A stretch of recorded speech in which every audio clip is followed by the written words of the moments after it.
My view has been if socialists don't, um, if they don't separate themselves in the public mind from what is called a woke left, they're going to go down in flames because the woke left is also it's going to lose. It's going to lose everything because it's so reactionary and it's so hateful of ordinary rights and ordinary people attached to those rights.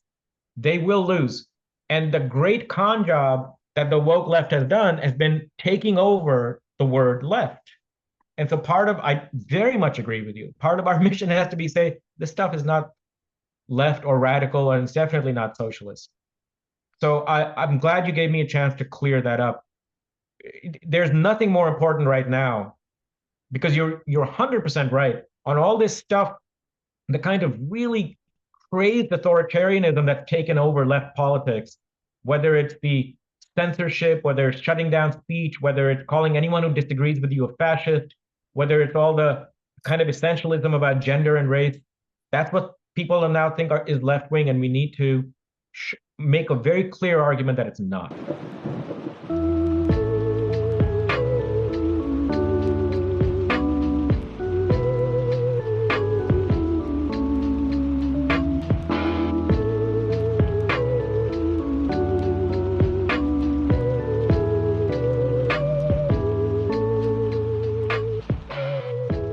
Hello, everyone, and welcome to another Class Unity Speakers Series event. Class Unity is a Marxist organization that supports class struggle politics here in the United States. We believe in class politics, not identity politics. Our ultimate aim is to help build a coalition that would establish a workers' party here in the United States. If you'd like to support us, please consider giving us a donation, or even better, by joining us. You can do either by going to our website, classunity.org. Just want to start off by plugging a few upcoming events before we get started. On June 9th, we're speaking to Benjamin Studebaker on his book, The Chronic Crisis of American Democracy, The Way is Shut, on Saturday, June 15th. We have a conversation with economist Radhika Desai on her book, Geopolitical Economy, After U.S. Hegemony, Globalization, and Empire, The Future of World Capitalism. And on July 7th, we're starting a new reading group to discuss the 2008 financial crisis. The goal of this reading group is to help attendees understand the political and economic forces that shape financial crises and how the modern state responds to them. We would highly encourage everyone in this to attend this group. You do not have to be a member of Class Unity in order to attend. If you're interested, go to our website. You can sign up for the course and join our mailing list, which is, again, classunity.org. The first class starts on July 7th at 3 p.m. Eastern Time, and we'll be meeting each Sunday thereafter. Now for the main event. Our political education program is concerned with promoting materialist analysis on politics, economics, and social issues. Part of that program is our speaker series. Today we'll be speaking to Vivek Chibber. Today's conversation will be centered around his 2022 book, The Class Matrix: Social Theory After the Cultural Turn. This book is a strong defense of materialist analysis against the cultural turn in the social sciences have taken since around the time of the New Left's heyday in the 1970s. Chibber rejects idealistic interpretations, strategies, and goals in favor of a return to the type of materialism that Marx himself argued for. Hef will introduce and summarize the key points of the book and what might be particularly interesting for this group, which is concerned with class politics and analysis over identity and culture. And then we'll open it up for questions from the larger group.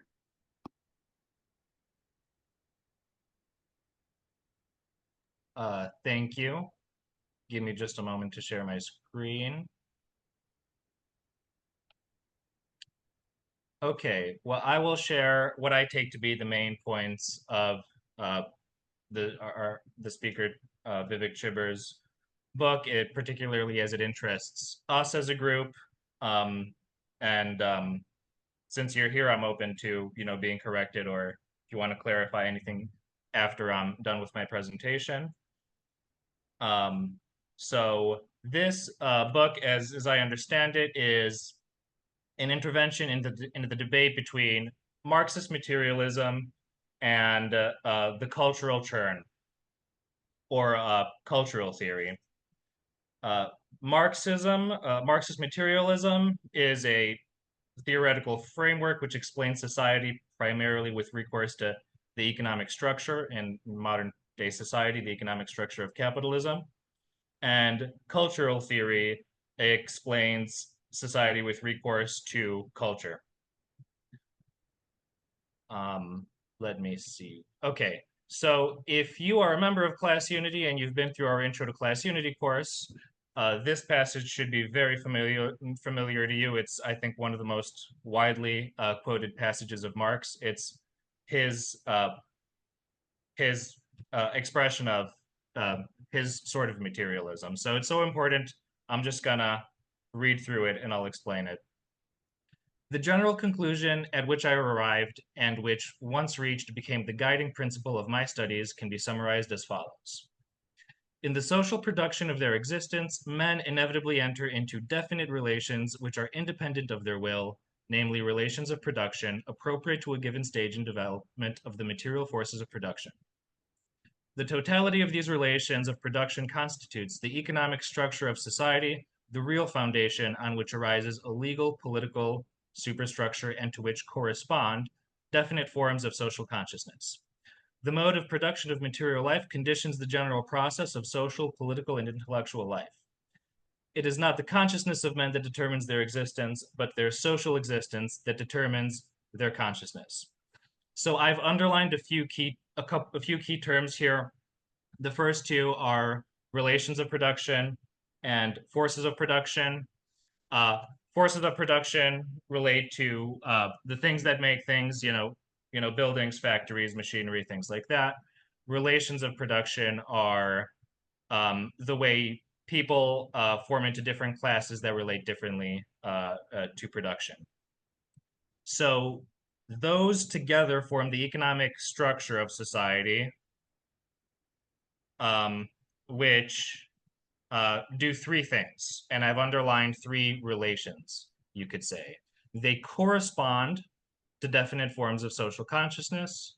They condition the process of social and political intellectual life, and they determine the consciousness of men. So you've got three words here: correspond, conditions, and determines.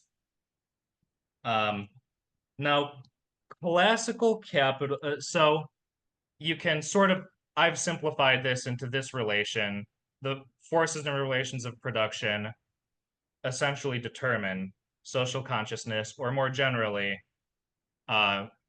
you could say that under Marx's variant of materialism, the economic structure of capitalist society determines everything else in society.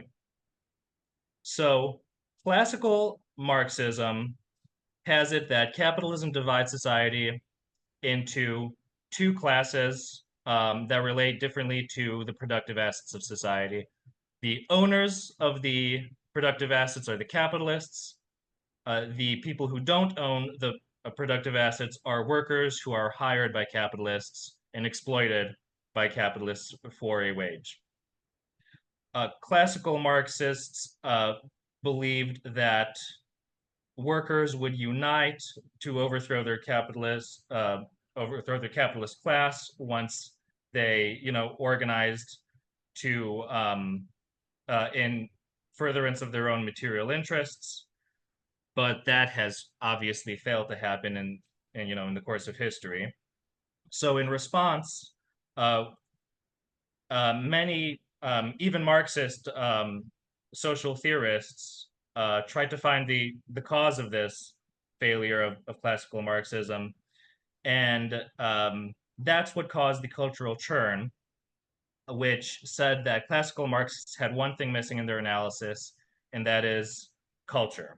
So the reason the workers didn't rebel and overthrow the capitalist class and institute a new economic order was because they had a so-called false consciousness. They believed that capitalism was a good thing, and they did not, and they consented to it.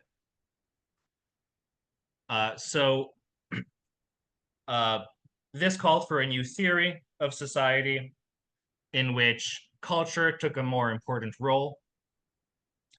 And so this is a diagram given by Chibber himself in the book. As you can see, the causation actually starts with culture, starts with structure, the economic structure, and culture plays a strong mediating force, which ultimately determines economic practice. The upshot is that structure itself is not enough to determine the economic practice of a society. You need culture to be a part of it. Why do you need culture to be a part of it? Because um, culturalists believed that in order for uh, any society to work, any economic order to work, it needs the members of it to have a certain socialization and culturalization to understand their role within it. So in capitalism, you need workers to have a certain meaning orientation um, uh, to everything around them, and capitalists as well. And the culturalists, to an extent, drew on a specific reading of Max Weber, his Protestant Ethic, which said that capitalism was caused by a certain, entrepreneurial spirit in Europe. The upshot to that being that capitalism won't develop in the same way, or it'll run into more significant obstacles in cultures where people didn't believe in, Protestantism. They believed in Confucianism or Buddhism or Hinduism. Well, that presented a certain well, that in itself presents a certain problem for cultural theorists because even as they began to believe these, hold these views, capitalism spread throughout the world, um, and the different cultures of the different places that it spread to did not seem to be an obstacle. So uh, Chibber responds to the cultural theorists by saying that yes, it is true that capitalism requires its participants to take a certain meaning orientation to the productive forces and different social actors, but um, the uh, the way, but the economic structure of capitalism is such that it can cause people to adopt the culture or the views that it needs them to follow. Because under capitalism, workers and capitalists need to adopt views that would make them succeed. So for workers, it means showing up to work, um, accepting that, accepting their role as a worker, because the alternative is to not work for any money, in which case they would either starve or see a significant deterioration of their conditions. Capitalists also have to adopt certain cultural views or act in certain ways that to maximize their success in the form of maximizing profit, cutting cost. So any deviation of the capitalist ethos for a capitalist would show up as a cost. The capitalist wants to pay his workers better or wants to give them benefits. He risks being outcompeted by competitors who sell their products for cheaper. So in this diagram, I should point out structure is still the ultimate determinant of economic practice, but it has to first determine a culture which in turn supports the structure, and together they lead to economic practice. And one last note on this diagram, the the culture that capitalism imposes is the sorts of culture that it needs people to hold. In other words, there might be certain cultural views or practices that do not interfere with capitalist production and capitalist, the capitalist structure does not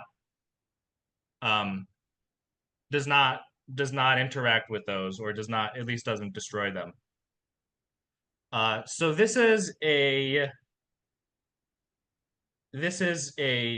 you could say it's a development of the earlier diagram that I showed, in which the economic structure plays the determining role. So now culture plays an important role, but it still isn't in itself determined by the structure. So with this new model, how this new defensive materialism, how do we explain the fact that workers do not recognize their own self-interest and organize to overthrow capitalism? This is the prediction that classical Marxists failed to, this is the prediction that failed. Cultural theorists explained this failure by saying that workers consent to capitalism. And classical Marxists believe that workers would inevitably resist to overthrow capitalism. Chibber says both of these groups are wrong. Actually, workers do resist their lot in life, but they tend to prefer individual resistance over collective resistance because of how the great cost and risk of organizing within their workplace. There's a power imbalance between workers and capitalists, and if workers try to organize, they might be fired.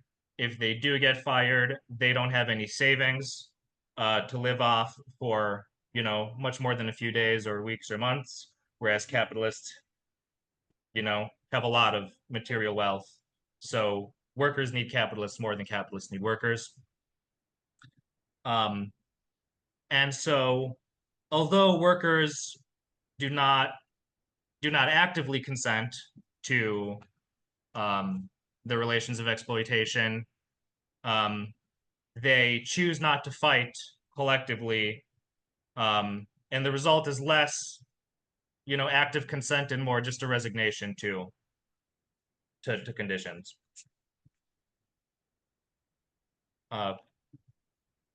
So that opens the question, and this is the last slide I'm going to end on, is what about agency? What about culture? If orthodox classical Marxists placed too much emphasis on economic relations and not enough on culture, what is the role of culture or social agency in society? Well, according to Chibber at least, structure doesn't suppress social agency because people are still social actors, but it does give people reasons to act. So people act within the constraints of their material conditions. Furthermore, culture is important because the mode of resistance that workers take on in order to resist their exploitative relation is solidarity building, which is a cultural task. You can't have solidarity without a culture which, in which workers agree to take on some risks in order to fight in solidarity with one another. There's a lot more to this book, obviously, but I've covered the main points. So I hope I did it justice, Vivek, and please feel free to correct me or clarify if you need to. I mean, I think you hit most all the notes. The one point I would just point out, want to make clear is that my theory is directly set against the classical Marxist, the interpretation of Marxism that says that the economic structure determines literally everything else. My point is to say that it actually determines only a few things. They just happen to be really, really important things. But other than that, I think you hit a lot of the other notes. I actually have a question about that. Because in the diagram, there's sort of like a feedback loop between structure and culture. And since this is like my second or third time reading the book, I was a little bit confused about like how we as like a political group should think about that feedback loop and like how we should engage with it in the first place. I think it's important that structure is more important, and that's why it's certainly like a dialectical relationship. But like in terms of strategy, like how do we intervene? How do we think about it? I don't think there are any direct strategic implications from the proposition that workers' consciousness have and their cultural orientation have to adjust to their structural position in and of itself. This doesn't have a direct strategic implication. The reason it's an important point is that it shows it's an argument against what Marxists used to call idealism, in which it's workers' cultures and ideas that explain why they do what they do. And my point is to say that if we're trying to understand the subset of their practices that have to do with their economic reproduction, then why they do what they do is not going to be a consequence of their socialization per se, but of the imperatives and the constraints of their economic location. So it's a way of getting us to respect workers' consciousness. They believe what they believe because they've had to adjust their beliefs to the hard facts about how they sustain themselves, how they reproduce themselves. So it's only a first step toward what the book is trying to do, which is get intellectuals to respect the reasoning and the abilities of workers and how they engage the world.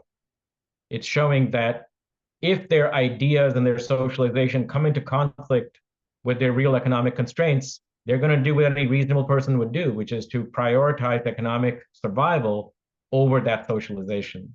And so the socialization has to adjust to their economic survival. That's all it's saying. It's an exceedingly simple point, but it unfortunately has to be rehearsed because of the intellectual environment that we're in.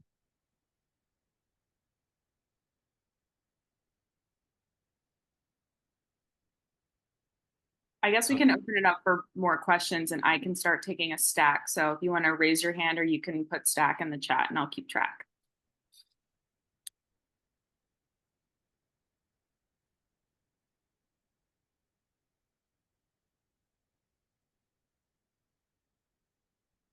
Okay, Daniel. Yeah. Hi, Vivek. How are you? Is the culturalist turn, is one way to understand this through the prism of Marxist ideology critique, insofar as those on the left that think that the centrality of class is only going to foment something reactionary? For example, is there a certain way to understand this as a form of what we used to call bourgeois ideology? Is that a category of ideology and power that you think is worth re-invoking, or does that framework not work in your analysis? I certainly think there is such a thing as bourgeois ideology. So if we were to, for example, analyze what we call identity politics is a form of bourgeois ideology insofar as it represents a orientation to social domination that is most commonly found amongst the upper echelons of dominated groups. So they reinterpret social domination as experienced by the more elite elements within them. That's an instance of bourgeois ideology. I think the turn to culture generally operates at a higher level of generality than particular propositions such as what's the root cause of gender oppression, what's the root cause of racial oppression. So I think culturalism per se, I would not think as a form of bourgeois ideology. It's more of a meta-theoretical position than a theoretical position. It definitely aided and abetted the taking over of radical discourse by bourgeois ideology. And here's how. If you believe that workers generally fail to understand their own interests, That is to say, they fail to understand what's good for them. It's easy to treat them as fools.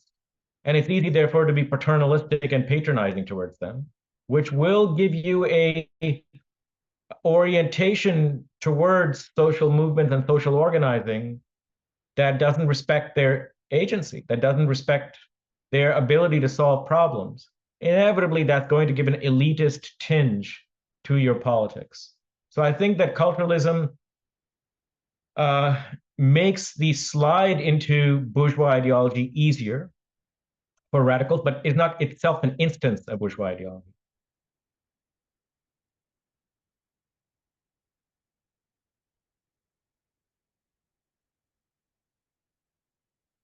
Other Daniel. Hi, thanks. I have a question kind of following up on that. So something I've been thinking about a lot for a little while is, Marxists get stuck with this category bourgeois ideology, but it feels very 19th century to me. And there are finer gradations within the classes, even as Marx outlines them. The capitalist class has the industrial capitalist subsegment, the commercial, the financial. Workers are productive and unproductive labor. There are commercial workers, there's managerial work. And so I'm thinking, for instance, and this is what I want to get your take on, with the identitarianism in the cultural turn, from my perspective, I would say that this is professional managerial class consciousness.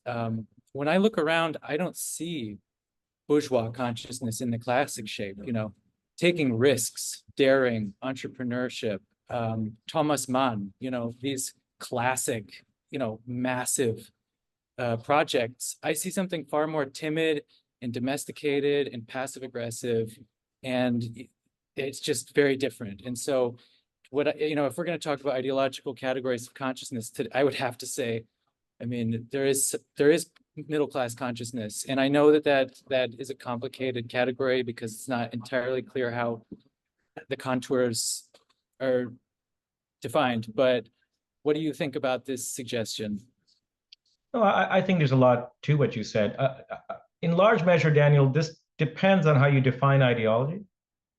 So if you look at ideology, Marxists used to talk about a genetic theory of ideology, which means if you look at ideology as a set of ideas directly expressed by a certain stratum of people, and then attach the label according to which stratum is expressing that ideology most commonly, then identity politics is, I think, as you describe it, it is a natural expression of the worldview of the professional classes and the managerial classes.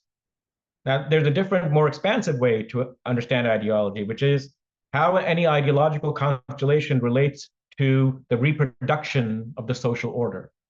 And there we think, well, if a set of ideas is basically serving to consolidate and stabilize capitalism, you call it bourgeois because it serves the interest functionally of the ruling class.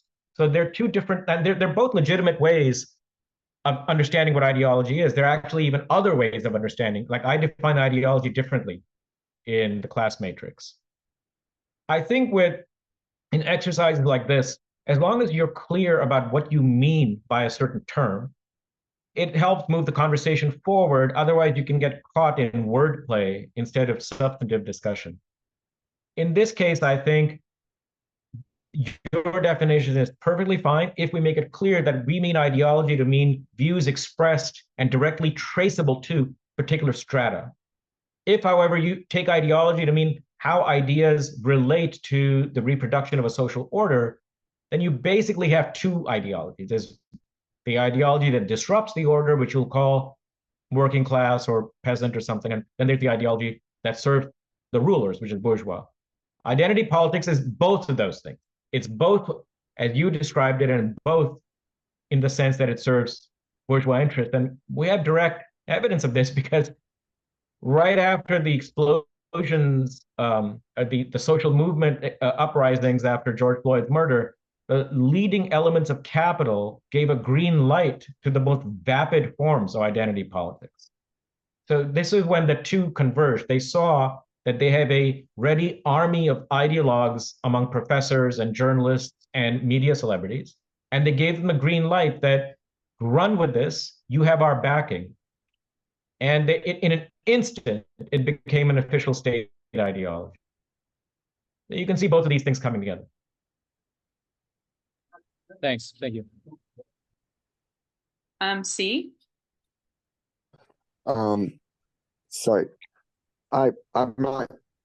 Can you hear me? Yeah. Yeah. So I'm not sure if I understand your book entirely, but I remember earlier you said that working class people have to suspend their socialization. What does it look like for someone who doesn't have to suspend their socialization, or someone who's fully socialized? Like, Well, I said that in the event that their socialization goes against what is demanded of them by being a wage laborer, they will reject that socialization. What does it look like when they don't have to reject that socialization? It can take 1,000 forms. Basically, all capitalism asks of you is show up to work every day and do what you're told. The content of that can be very different. You can have the socialization of a devout Hindu or of a practicing atheist or of a fundamentalist Muslim. There are 1,000 forms. What capitalism does is it doesn't select for one particular kind of mental attitude. It simply selects against those attitudes which get in its way, and then it leaves the rest intact. okay, thanks. Hef. Yeah, I wanted to ask about the topic of class formation, which covers one chapter of your book, but you referred to it throughout. I wanted to ask I guess a couple questions. One, how do you understand class formation? I think the term might be a bit misleading, or some people think, I mean, there are some thinkers that think that the working class is not a class until it's organized as a unitary political agency for the collective interest of all workers. Is that your view, or are you just using this term, Well, I believe in a that way? people who say that working class is not a class till it's organized are simply confused. In other words, they're contradicting themselves in that very sentence. If it's not a class till it's organized, then what the hell are you talking about when you say the working class is not a class till it's organized? You just use the word class to define them, and then you say they don't exist. You people around Platypus and Moshe Postone saying this. These are, this is what happens when Marxism becomes a bunch of study groups. People just take a position and they run with it, and they publish something, and then it brings people to it, and you call yourself a group, and then it's official. The working, obviously what they're saying, what they want to say is that the working class is not a political agent until it's organized. Well, yeah, sure. Is that deep? No, it's pretty it's pretty obvious that it's not a political agent until it's organized. So I don't see the insight. If you want to say something more sort of portentous there, which is that no, it does not even exist until it's organized, that's just obviously wrong. Because so you're free to take any position you want, but if you want to trace that position to any version of Marxism, it's clearly wrong for the following reason. Who are you trying to organize? If they doesn't exist until it's organized, how do you know who to organize? Literally, it is the most profound kind of idealism you could have, which is let's just go organize any bunch of people. And once they're organized, well, that's the working class. Why? How do you know where to go, where to expend your organizing activities until you first have an analysis at the structural level? These people work for a living, and therefore, regardless of their existing consciousness and their existing political organization, this is our constituency. That means you identify them through their structural location, and then you organize them. Otherwise, Bourgeois has a position akin to this. He says there's classes on paper and then there's real classes. And he says real classes on paper don't really exist. By that, he means classes that's identified by data analysis. Real classes are collective entities that have some degree of collective coordination. All right, then what is the role of the classes on paper? In Marxism, the classes on paper set the limit on what is possible for political entities like what he calls real class. If people really believe on the left that the working class doesn't exist until it's organized, that means those people are saying we don't know who to organize. It's just incoherent. It's not even worth really taking seriously. It's something that happens when academics take over Marxism. Okay, well, I'm glad we agree on that. So I wanted to ask you then further about class formation as a political process. Um, the um, the it it from what I can tell, it seems that this whole conversation is framed, or I guess that maybe the the debate around classical Marxist materialism is on this question of, will workers organize to to an extent that they will be able to take over political power and overthrow the capitalist system. And I guess that question has a certain framing, at least in my mind, that in order for um, capitalism to be challenged and overthrown, it requires the working class, the exploited class, to recognize its position and to organize politically. In other words, in the teleological classical Marxist notion, the working class is the revolutionary subject. And I'm not sure. I mean, I think you dive into that debate, and it seems that your whole discussion of the history, the development of the labor movement in the 20th century is around this question, of to what extent did the working class become organized, and what dividends did that pay? So today we don't live in the same world as as the world of the early 20th century. But do you think that the working class is still a revolutionary subject? Do you think that the only viable path to meaningful economic, restructuring would be through like the empowerment and the organization of the working class? It kind of depends on what you mean by meaningful. If you mean progressive, then yeah. If by meaningful you mean something that has a huge impact, no. I I don't see any reason to believe deductively that there's no other class that might impose a different social order. It's an empirical question. I mean, I can certainly imagine a world in which um, the professional managerial class tries to expand its power and leads a movement to implement to put into place a kind of autocratic technocratic order. I can imagine it. I don't think it's likely, but I can imagine it. My view about the importance of the working class is that it's pretty much what Marx said, that it's the class that has the capacity and the interest to impose a more humane social order. Now, I don't like teleological language, so I don't use the Hegelian stuff like the subject and this kind of, it's not clear what that means. So I prefer using language that's clear and easy to understand and as to what its meanings are. I think the working class is the natural constituency for socialists because it's the class that is closely aligned with their goals. I do not by any means think that it's inscribed or written somewhere that it's going to win. In fact, it's more right now, if you had to make a bet, you'd have to say it's going to lose. I mean, it's a question of political struggle, whether it can gather up the wherewithal to win. Right now, it's flat on its back. Colt? All right. Well, on that note, hey, how's it going, Vivek? I'm Hey, Colt. Jonathan. Hey, what's up?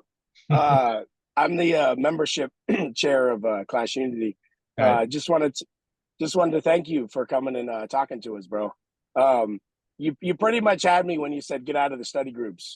So I'm just kind of interested in like your formation, like what in your life kind of brought you to this insight.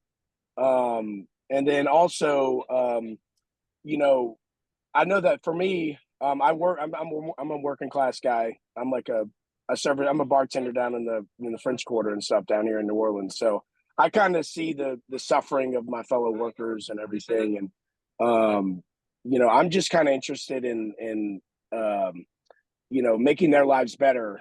Like once I know this stuff, it's almost like it demands that I do something now. So I'm just wondering if you had any advice or anything. So thank you once again. Thank you.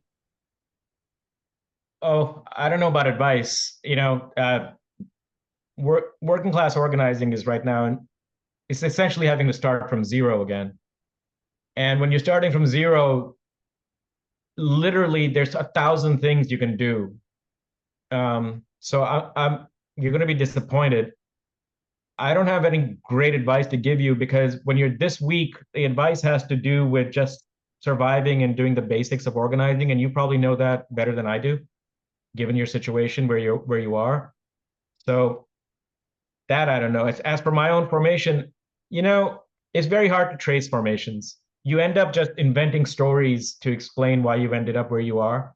And the reason is you think your circumstances is what drove you to your current position, but I share the same circumstances with tens of thousands of other people who didn't end up with my views or my analysis.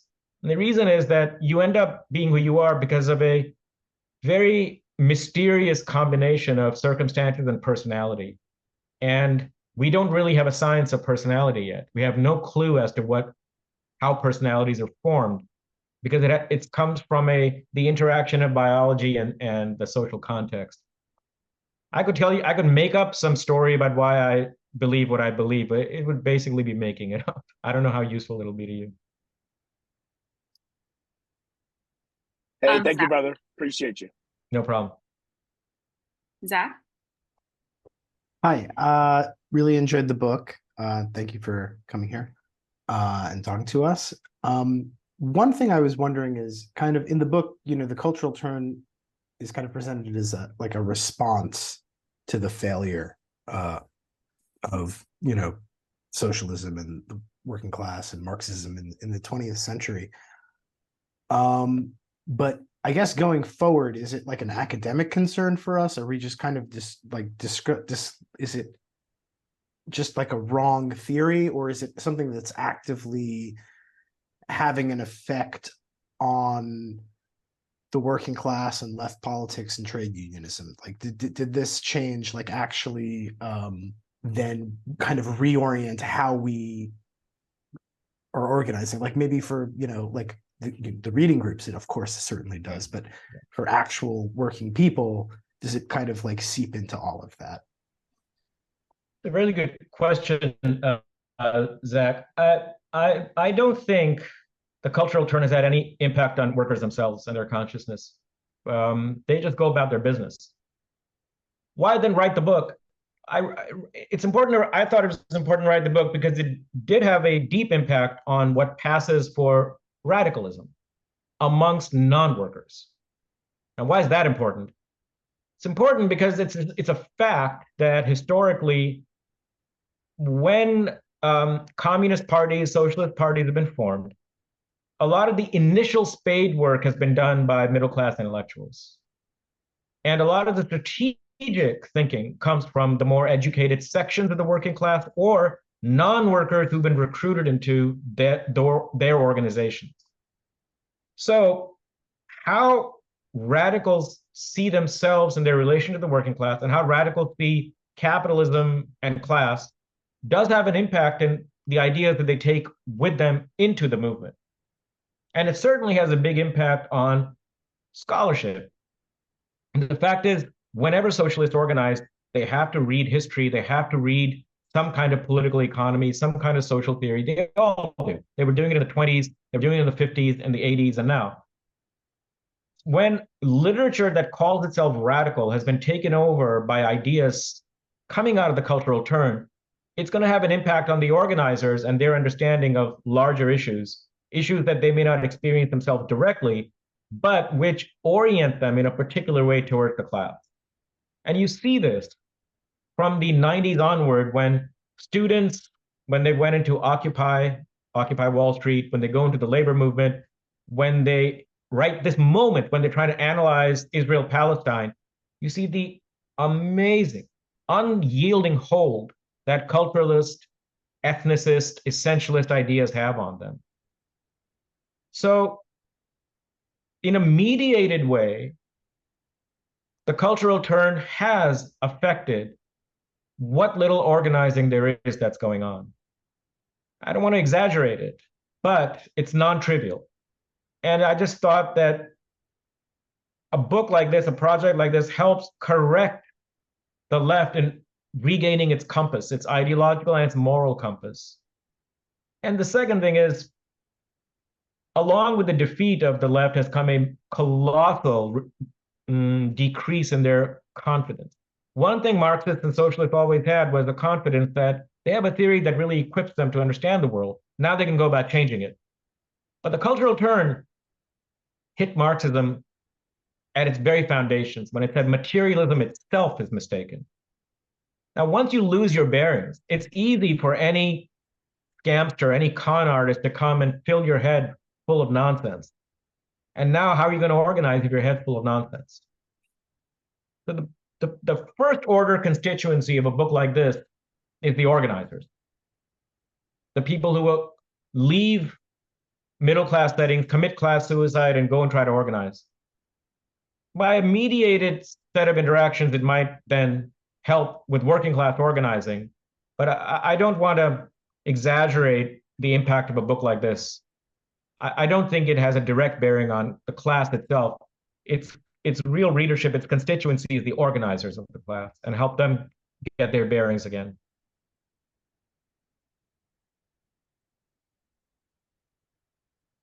Thank you for that. And I think, I mean, the book, I really enjoyed it. And even if it's written for organizers or people like that, I mean, it's written very clearly with, like, I'm not an academic, very little jargon.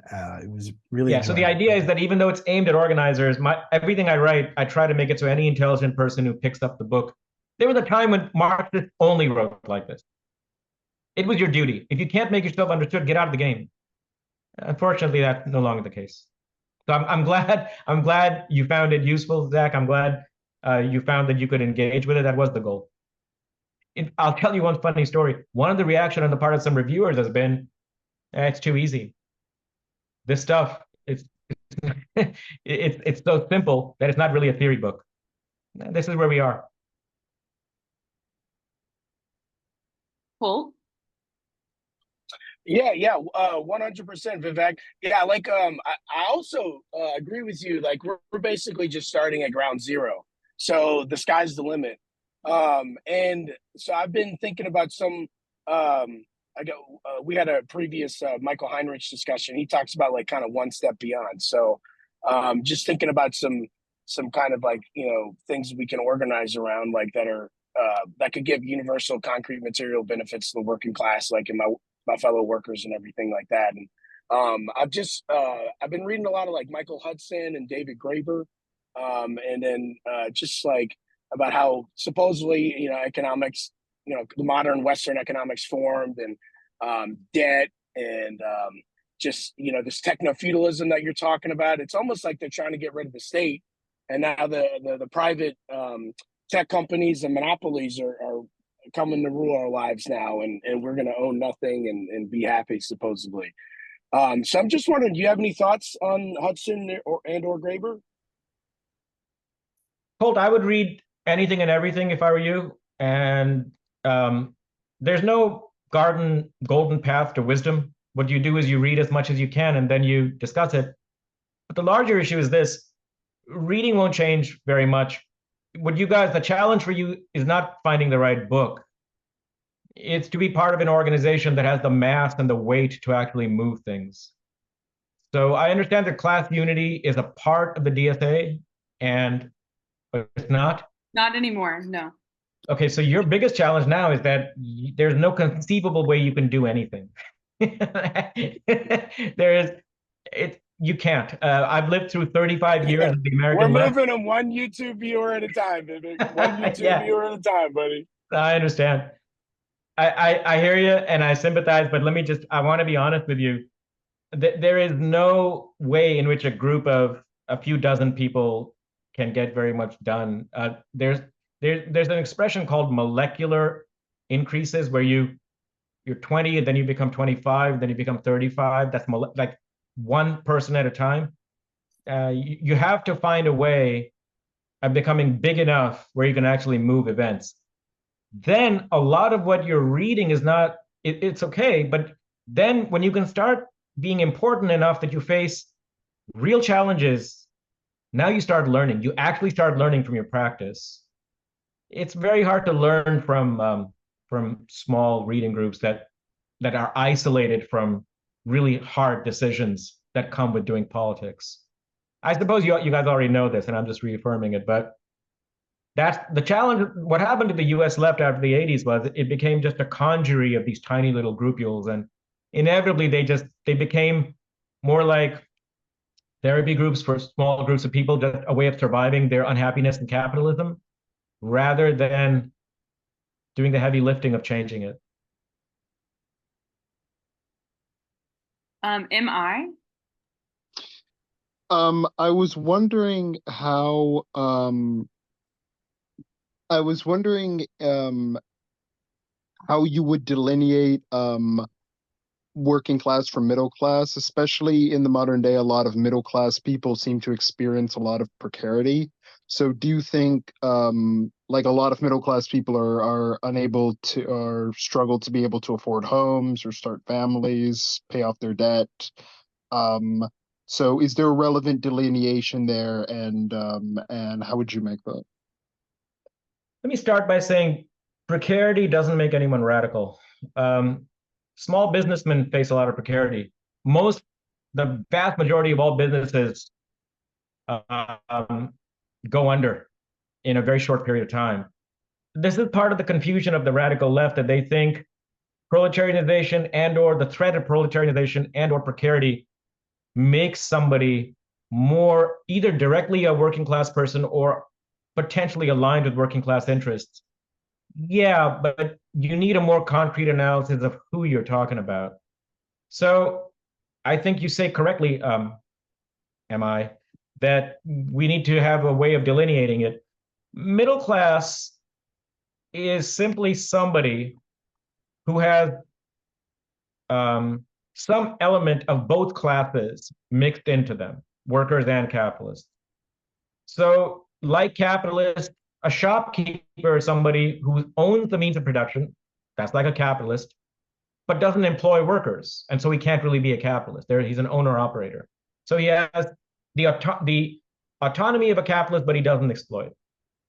It can also be somebody who works for a salary or a wage, so looks like a worker, but carries out a lot of the functions of capital, like a manager.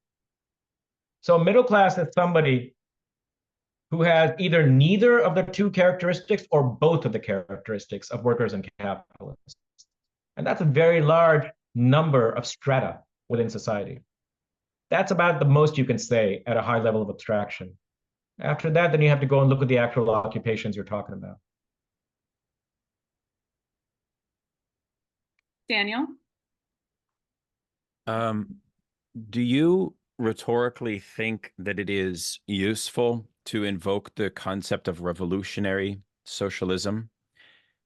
And my second question is, there's a big debate that emerges based on our mission around the meaning of the left.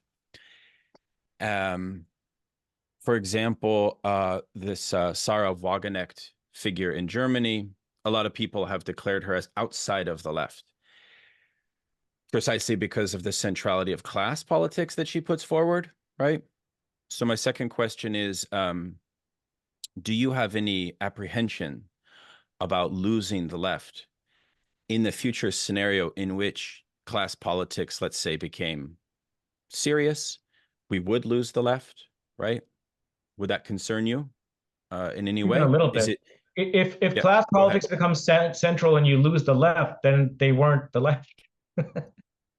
So the left is defined by class politics. I mean, if you redefine the left so that it's not class politics, I wouldn't want to be anywhere near it. We would have to invent a new term for what socialists are.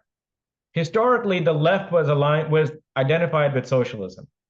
If you get to a point where it's no longer identified with socialism, then you have to come up with a new term for the socialists, because that's where meaningful progressive social change will come from.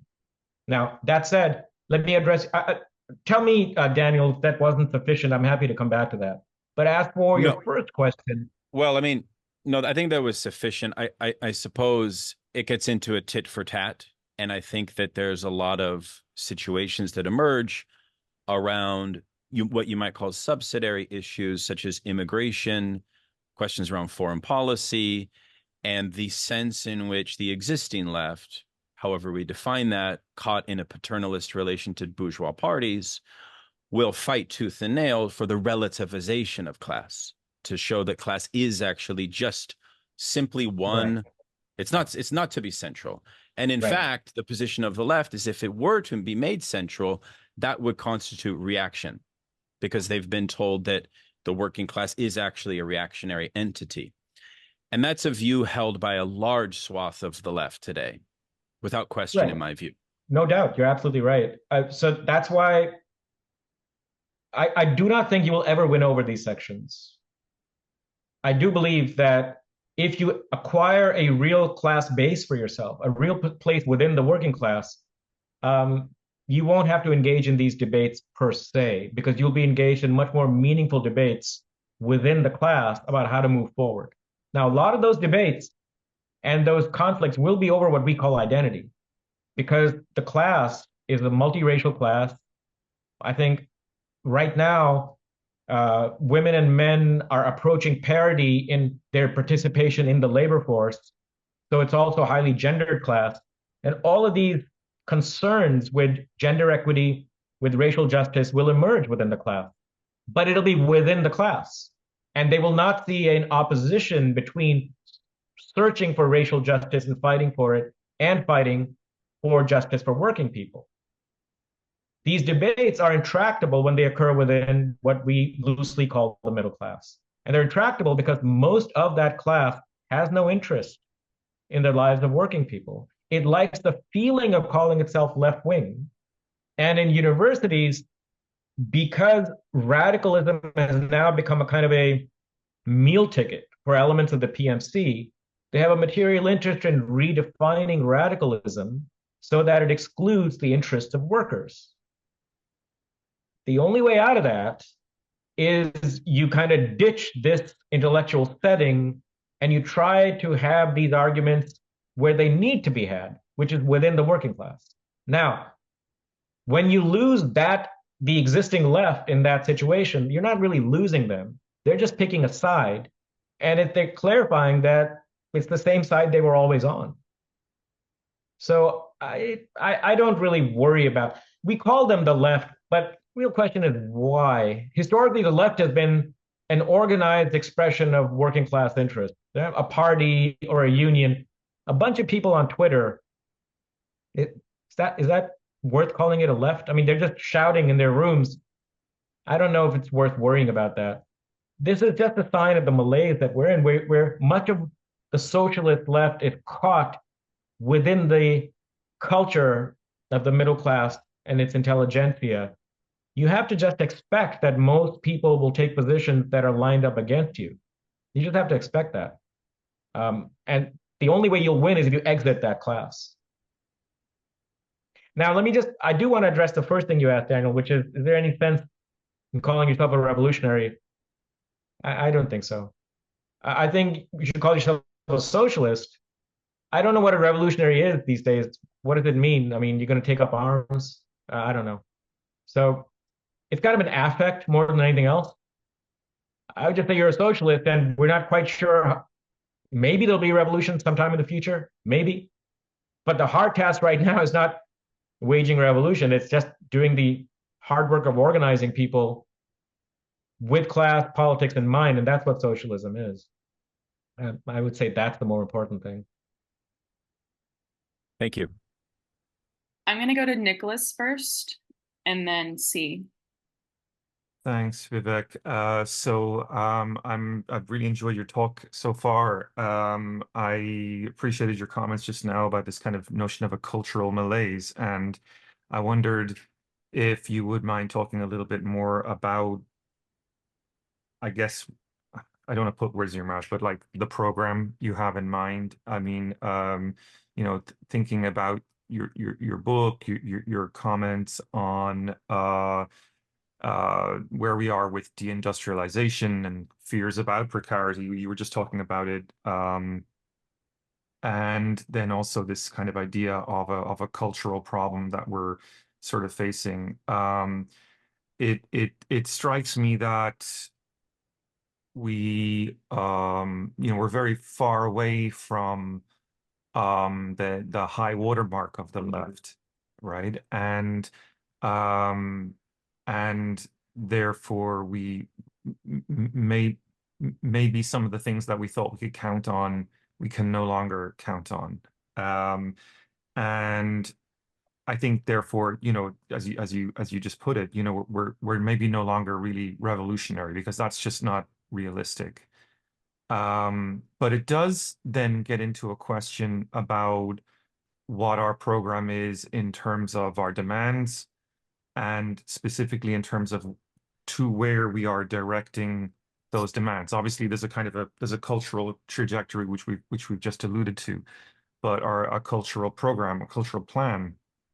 But then there's also this question of the state, right? And so this is something that I think I'm seeing a lot of people in our sort of materialist left circles discussing right now. The extent to which we are comfortable and equipped to demand things of a bourgeois state when we have no real plan for power within that. So what does organizing, I suppose I'm getting around to the question now, you've just talked about organizing. What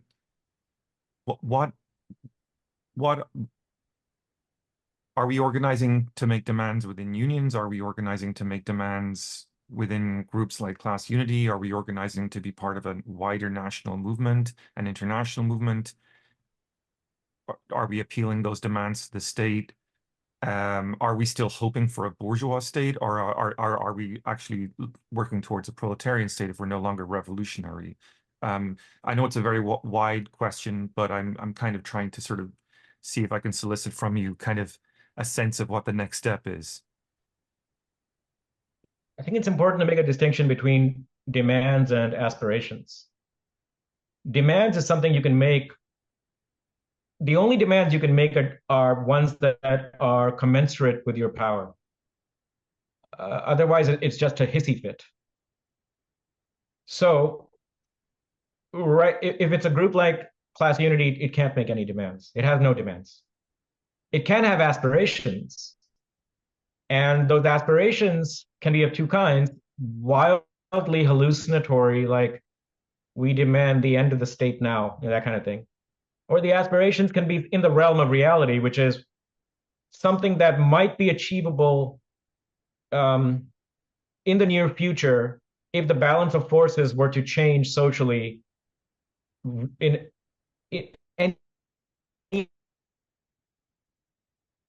anywhere near a realistic amount. So, I thought that the program that Bernie Sanders put forward was a very good set of demands. Why was it good? I think socialist demands have to meet two criteria. One is that they be achievable. On that ground alone, 99.9% of socialist groups fail. They simply have no conception of what the difference is between demands and aspirations. They think a wish list is a bunch of demands. What was great about Sanders was that his program was achievable, at least in principle, with the social forces that we have right now. Okay, the second criterion for demands is they should be, if they're achieved, they should raise the probability of achieving more ambitious demands down the line rather than closing the door on the more ambitious demands. So on those grounds, again, I thought Medicare for all was a great demand because winning it would have been a big blow against capital, but also would have dramatically increased the confidence of working people, both in government, because right now working people think government is run by Martians who'll never listen to anything they say. And that leads to a kind of crazy individualism on the part of working people, which is, very destructive. So it would have raised their confidence in the government, but it would have also raised their confidence in themselves and would have empowered them more because they'd be less dependent on their employer. And they would be able to then make more demands on their employer. That's an example of demands and achievable demands. But that's just one example. I think there are many that would fit the bill, but all of them require a canvas and a political coalition bigger than anything on the left, including, the DSA, which is the largest organization on the left. There's no entity on the left that has the power to make anything that deserves to be called demands. And part of the maturation of the left is going to have to be the realization that unless you go big, you will never, ever achieve anything in your lifetimes. And we have to figure out how to have the kind of explosion that Standards brought around. Otherwise, there is absolutely no way out. There is no step-by-step road to a class politics. It occurs in big explosive leaps. See? Yes. How do you? I've been trying to read your colonial theory, and to me, it seems like a lot of the current movements about Israel and Palestine are too, like, I guess, idealistic. But I just wanted to hear your thoughts on that whole situation. Okay, is that the question? I mean, could you? Yeah. Vivek, I think you froze. About the Palestinian strategy, about the geopolitics, or about the American. It would help if you narrowed it down a bit. I don't know. I'm not good at really. I'm just having trouble putting it into words, I guess. Well, just put it into whatever words come to mind. Well, maybe it's about the relationship between, like, with regards to, I guess, one of the lines is that Israel is a white supremacist state, or that it's a settler colonial state. Right. And Okay, and those are good, and that is very much in the air. This white supremacy and all that. Let me put it this way: Israel is definitely a settler state. We can go into in a second what that means. But if every Palestinian was chalk white, Israel would still be doing the same thing. So while there's no doubt that it mobilizes all kinds of racist tropes in its offensives, it's important to distinguish between ideas that are motivation for what you're doing and ideas that are a justification for what you're doing. And how you justify an action is very different from what might have motivated you to act that way. Israel's motivations have to do with wanting that land. It doesn't have to do with who's on that land per se. They just want the land. So now the second thing is, are Israeli Jews white? Jews were not considered white for almost 99% of their history. So it's a recent invention calling them white and white supremacists. They are kind of ethnic supremacists. Yeah, they're Jewish supremacists. Not the same thing as white supremacy. It's an obsession of Americans to constantly think of everything in terms of color. Ethnically, there's an ethnic supremacy there, but that supremacist view is a rationalization. It's a justification for what they're doing. I don't think it's their primary motivation. I think the primary motivation has always been to seek to have a homeland for them that is ethnically dominant rather than heterogeneous. Now, so for that reason, I think it's correct to call it a settler state, but misleading to call it white supremacy. Daniel? Yeah, thanks. Okay, so I'm really enjoying this conversation. Thanks, Vivek. And I really appreciate also your sort of realism about these things. I want to go back to a previous question, and I agree entirely with the sentiment as well. Don't worry about those folks who are, calling themselves socialists or leftists, but are really just, sort of the shock troops of capital. They are, I don't know, they've already decided which side they're on. What we need to recognize is just that they're not on our side and to stop trying to win them back because of the opponents. Okay, that's all fine, right? But one reason you might still care about these words like the left, and frankly, I mean, I would hang on to some words longer than others. Left, I'd let go of sooner than I'd let go of socialism or Marxism. But whatever.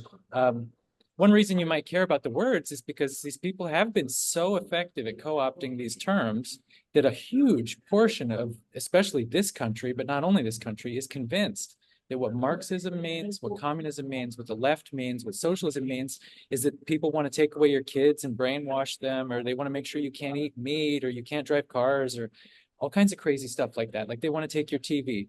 Nothing is too outlandish. Especially now with gender ideology and it panics about critical race theory, like, connecting with ordinary working people, for people who consider themselves Marxists, is still going to be really hard, even if we say, yeah, most leftists are co-opted by the opponents. So that's one thought that occurred to me when you're saying that. I agree with you, but how are we going to deal with this? One quick thought, second thought. On the previous two, something that occurs to me, we can't make demands if we don't have power. That's absolutely true. One thought I had in the recent context of all this Israel-Palestine stuff is, why are all these leftist sects making demands about this stuff? First of all, they have no power to do anything about it.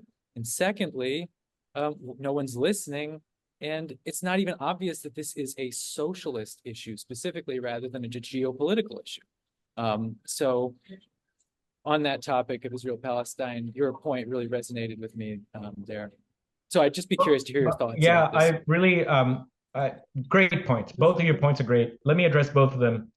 On the first one, yeah, don't misunderstand me, Daniel. I'm not advocating for giving up on our identification as leftists. I'm not saying let them have that word. What I'm saying is don't be bothered if they say that, because the way, who was it? I think maybe Nicholas was the one who raised this, or I forget. I'm sorry if I forget. That we might lose sections of the left. I was responding by saying, forget it, let them go. It's good riddance. In fact, I think for DSA, the best thing that could happen is if 1/3 or 40% of their members just left. It's the best thing that could happen to that organization, because most of them have no interest in socialism. And I think that's what's happening. They're slowly bleeding the members who were into it for fashion or for affect or something. That's a great thing. So let them leave. But I don't mean to say let them take the label with them. So fight for the label. And for the reasons you're saying, Daniel, fight for it. My view has been, if socialists don't, if they don't separate themselves in the public mind from what is called the woke left, they're going to go down in flames, because the woke left is also it's going to lose. It's going to lose everything, because it's so reactionary and it's so hateful of ordinary rights and ordinary people attached to those rights. They will lose. And the great con job that the woke left has done has been taking over the word left. And so I very much agree with you. Part of our mission has to be say, this stuff is not left or radical, and it's definitely not socialist. So I'm glad you gave me a chance to clear that up.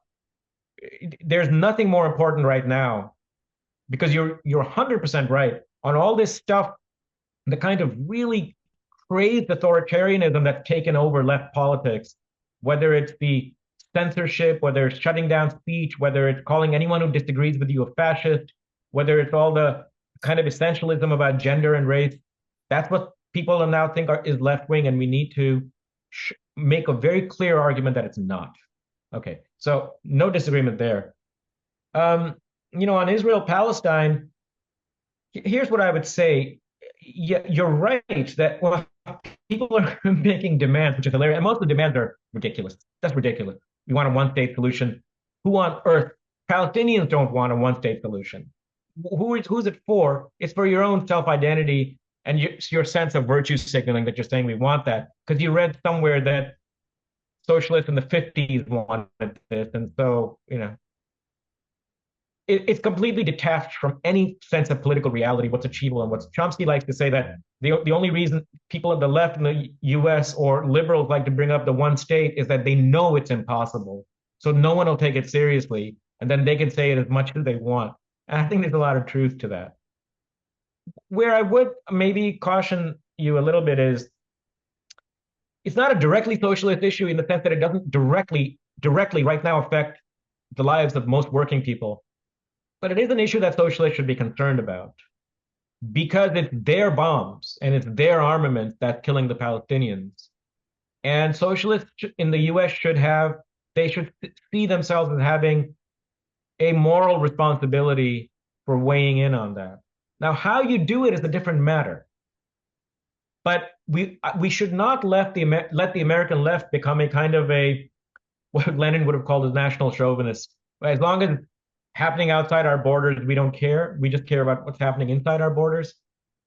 First of all, that's not a workable socialist strategy in an integrated world, but it's especially not, I think, excusable when this country is doing so much of the damage outside. What we need to do is figure out a way of making anti-imperialism attractive to working people so that they don't see it as a moral vocation. They see it as linked up to their interests. And I think it can be done. I don't think it's hard.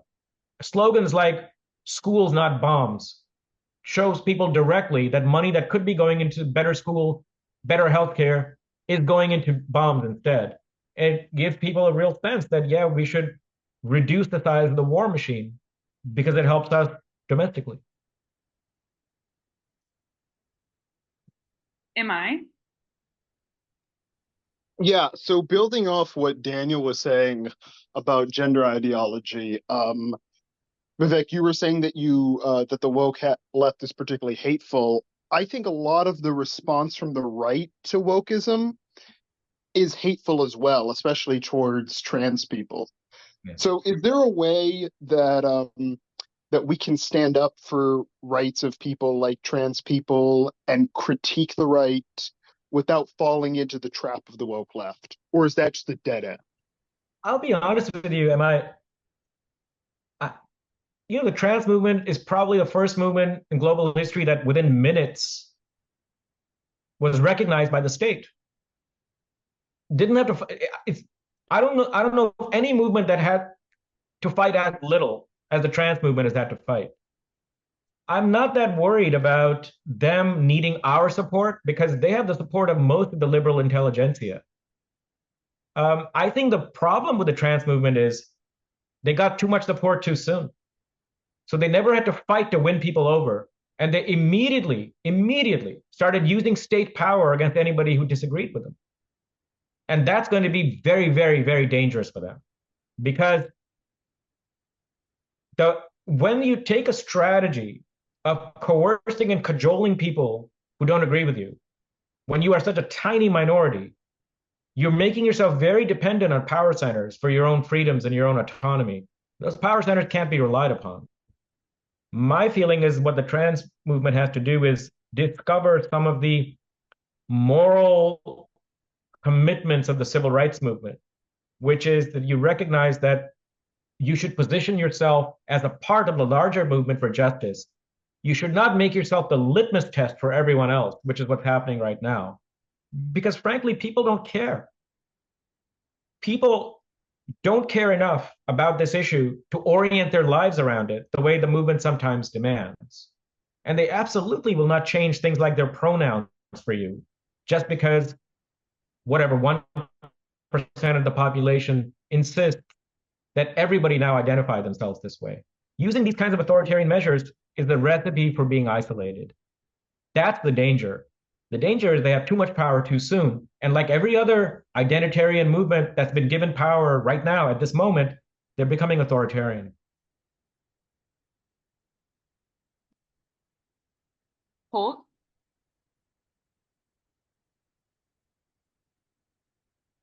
Hello, yeah. All right, thanks. Thank you, Vivek. Yeah, so the with in terms of like renaming the left, or redefining the left, I guess I just go that with the slogan, was it you're a liberal, not left, or I'll say like leftist, not liberal, or whatever, when I'm critiquing, whatever somebody's saying or something. That's not really, when I'll talk to somebody who, identifies as a, Republican or right wing or something, and I'll be like, yeah, I'm a Marxist, or, I'm a communist or whatever. And they're like, what? And then, I'll sit there and talk to them and everything. And, we'll agree on like 99% of the stuff, like banking and the Fed. And, we always tend to agree on like economic issues and just kind of like local power sharing issues and everything like that. So it's like there's at one level, at one layer, you got the propaganda, and then the other layer, you just have like realpolitik, just realism on the ground. Most working people they really don't care what you call yourself. So yeah, Mike Davis used to say that when he was driving truck, he would just walk up to one of the truckers and say, "I'm a communist." And the guy would be like, "Yeah, I'm part of the Mason Lodge." He kept them at the same level. These labels matter much more within the kind of the educated classes, and that's why, and because so much of the left circulates within those classes, we become obsessed with them. But that doesn't change the fact that in public perceptions, the left is now identified with some very backward ideas, and that's because liberals essentially, when they took it over, they like the feeling of being called leftist, but they haven't given up any of their traditional authoritarianism. They haven't suffered So either. we are. No, I mean, this is something that the professional classes are now what's behind all this. And they're behind all this because in universities, radicalism brings money with it now. So all the ethnic studies departments are radical. Gender studies is radical. Race studies is radical. Queer studies is radical. And all these radicalisms have one thing in common. They hate ordinary people. Yeah, So agreed. radicalism, the radicalism is now being defined as basically at the very best, a kind of skepticism towards working people. Because what's a working class man? He's heteronormative, he's misogynistic, he's racist, he's all the bad things in the world. So you've got the bogey that everyone can line up against. But the problem is that bogey is the constituency of the socialist left. And if leftism is identified with hating them, they will hate you back. And once they start hating the left, we have no one to talk to. So that's why I said earlier, don't worry about winning over these people who call themselves leftists. They're actually the problem right now. What you've got to worry is winning over working people. And once you do that, when the leftists leave, let them leave. I did not mean to suggest that you should not stop calling yourself leftist, though. I very much take that point that works to I'll us. call myself whatever the fuck you want me to call you to, as long as we get, better working, better everything, so. Yeah. I couldn't agree more. So just one last thing. So just to kind of bring it in a more geopolitical perspective, and in terms of like you were saying, like demands versus aspirations, and like class unity, yeah, we can't make any demands. But right now you've got kind of Russia, China, Iran, and this kind of like anti-Western, I don't want to say anti-Western, but they're creating alternative financial systems within the BRICS and the balance and payments and systems like that, which very much they are making demands, or they can potentially make demands on, America and on Western allies. So I just kind of want to, maybe there might be an avenue, like a big explosion or something like that, whenever the Right. US is finally having to pay the piper and kind of deal with that. It was once a foreign, external, national chauvinistic thing, but now it's really hit home. And now we have no manufacturing, we make nothing, Right. and we just have to pay, and no matter what. So Thank you. Two things, Colt. One is that it is true that there is an alignment developing between Russia, China, Iran. Um, I would not, however, see that as necessarily a force for progress.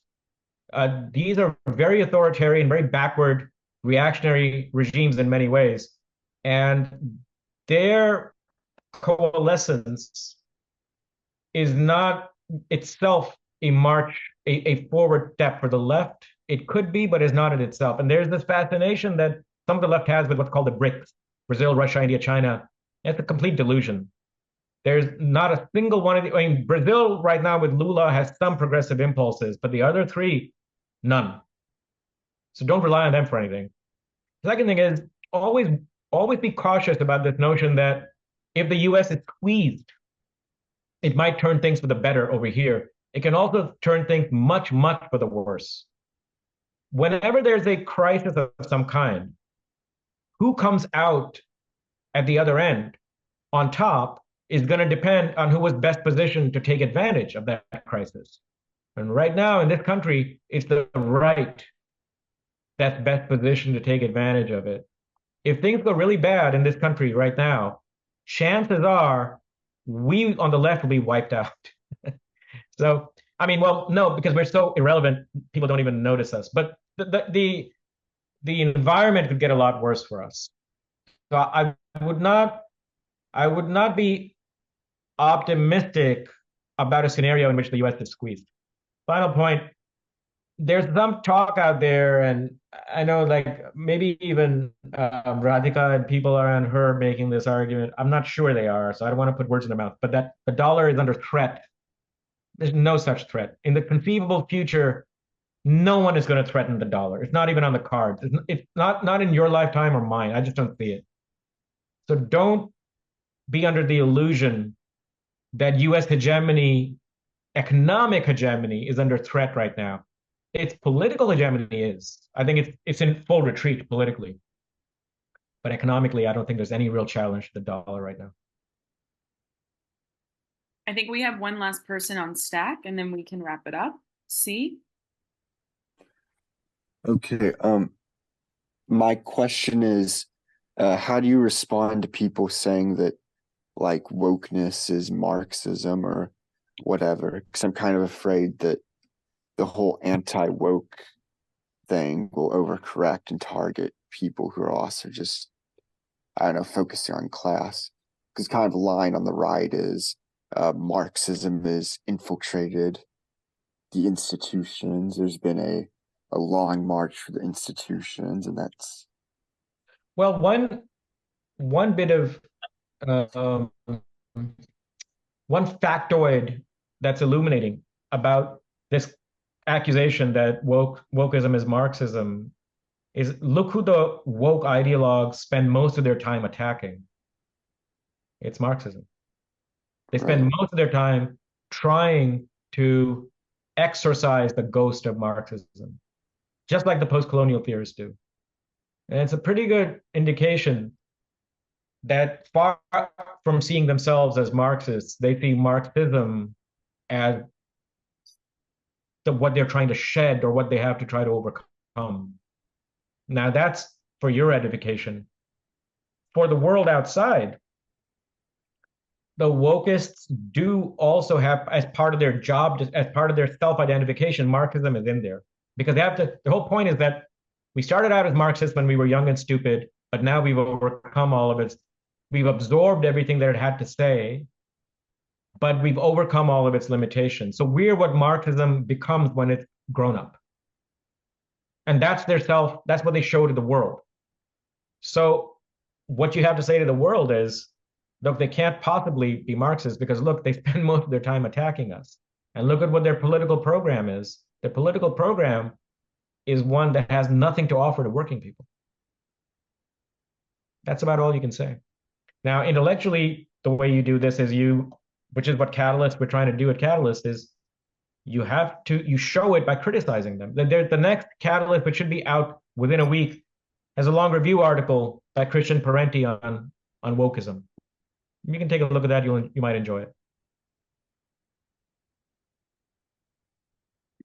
Okay, that was a great discussion. I hope everyone enjoyed it, and thank you especially to our speaker. Thanks so much for coming to talk to us, Vivek. No, it's my pleasure. I wish you guys good luck. Thanks.